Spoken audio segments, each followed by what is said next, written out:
होने वाली बहू। शादी के पहले से ही विभा को कपड़े धोने का बड़ा शौक था। कभी नल के नीचे तो कभी तालाब के पास। अरे मेरी नीली वाली लुंगी नहीं दिख रही है। विभा की अम्मा कहाँ रखी है लुंगी? अरे वो तो विभा ने परसों ही धोकर रखी थी आपकी अलमारी में। देखो वहीं होगी। वो ना मैंने आज धो दी, मुझे लगा कि गंदी हो गई होगी। अरे कैसे गंदी हो गई थी? उसे तो मैंने पहना भी नहीं। हे भगवान, इस लड़की के कपड़े धोने की आदत से परेशान हो गया हूँ मैं। जितना तो घर में राशन नहीं आता उससे कहीं ज्यादा डिटर्जेंट पाउडर का खर्चा है। शादी करवा दो शादी, चाहे अपने घर में ही करेगा, फिर चाहे घर के कपड़े धोने हो या पूरे गाँव। बहुत ठीक बोल रही हो। देखता हूँ मैं कोई लड़का। वो दिन भी आ जाता है जब विभा को देखने लड़के वाले आ जाते हैं। लड़की मुझे अच्छी लगी। होने वाली सास कहती है, बेटी अगर कुछ पूछना है तो पूछ लो। वैसे तो हमारी लड़की बहुत ही शर्मीली है, जो वो बोल दो वो मान लेती है। इसे क्या पूछना होगा? कैसी बात कर रही हो? मुझे लोगों के घर सवाल नहीं है। हाँ बेटा पूछ लो ना, क्या पूछना है? आप लोगों के घर कपड़े कौन धोता है? सास का मुंह बन जाता है। देखो, अगर तुम ये कहना चाहती हो कि तुम्हें कपड़े धोने नहीं आते तो सुन लो, कपड़े मैं ही धोती हूँ, लेकिन तुम्हारे आ जाने के बाद मैं रुमाल तक नहीं धोऊंगी। चुप रहना भाग्यवान। बहू बेचारी घर आई नहीं, उसे डराना शुरू कर दिया। वो क्या है ना विद्या, अभी तक तो ये कल्लू की माँ ही धोती थी, लेकिन अब तुम्हारे पापा तो दहेज में वॉशिंग मशीन देंगे ही। तभी विभा की माँ बोल रही है, सवाल भी पूछा तो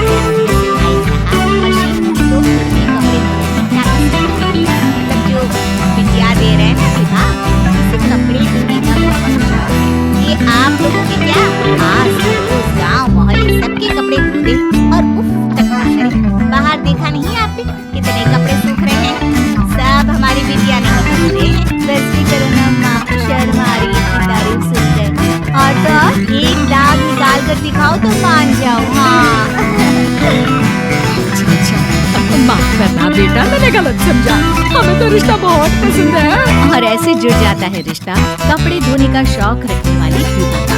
उसकी शादी हो जाती है कोयला फैक्ट्री में काम करने वाले कल्लू के साथ। शादी के बाद अचानक विभा चिल्लाती हुई सास के पास आती है।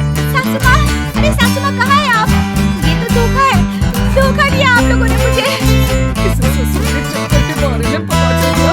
अरे तो उसमें तुझे क्यों धोखा मिला है? अरे नल में पानी नहीं आता, कपड़े कैसे कब धुलेंगे? अच्छा तू पानी नहीं आ रहा उसकी बात कर रही है? तो आपने क्या सोचा? कुछ नहीं। अच्छा तेरी माँ ने कहा था कि कपड़े धोने का शौक है, तुझे याद आया मुझे। शौक बोलकर कपड़े धोने वाले मेरे जुनून को कम ना आके सासू माँ, कपड़ा धोना मेरा गुरूर है। तभी पति भी वहाँ आ जाता है। अभी मैंने इसे सनी देओल की फिल्म दिखाई है, उसी के डायलॉग मार रही है माँ। अच्छा सुन, साफ बता रही हूँ, पानी सुबह 4 से 6 और शाम को 10 से 12 आता है, समझी? विभा टाइमिंग सुनकर हैरान हो जाती है। ये क्या भूतों का मामला है? सुबह 4 बजे तक कौन कपड़े धोता है? 4 बजे टंकी में पानी जाता है, फिर सारा दिन धोना ना किसने मना किया? अरे कैसे बात कर रही है? 200 लीटर की टंकी में कितने कपड़े धो लूंगी मैं?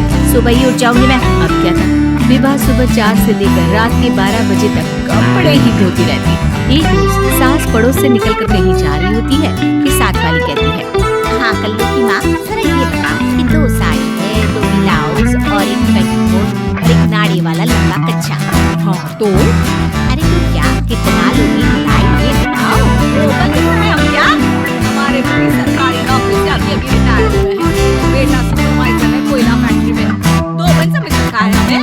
हाय रे कल्लू की अम्मा माफ कर दो, वो तो मोहल्ले में यही सब बता रहे थे कि तुमने बहू को कपड़ा धुलवाने के काम में लगा लिया है। सास को पड़ोसन की बात सुनकर गुस्सा आ जाता है। वो घर पहुंचती है जहाँ घर के बाहर ही इतने सारे कपड़े सूख रहे होते हैं जितने कि किसी धोकर के घर पर।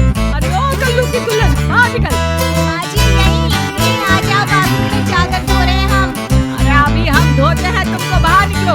ये आस पड़ोस वाले बोल रहे हैं कि हम बहू से कपड़े धुलवा कर उसे कपड़ा धोने वाली बना दिए हैं। अरे छोड़ो ना माजी, इन लोगों की बातों में आती है। आस पास के लोगों का तो काम ही होता है कि वो किसी तरह सास बहू को लड़ा दे। बहू सारे घर के कपड़े धोती है, ये क्या कम है? बोलिए। सास को भी लग जाता है कि वो बहू का ये संकीपन नहीं छुड़वा सकती, इससे अच्छा है कि खुद ही चुप हो जाए। एक रोज सास और बहू जहाँ सास की साड़ी वहाँ खड़ी भीख मांगने वाली। माजी क्या बात है, साड़ी उसके कारण से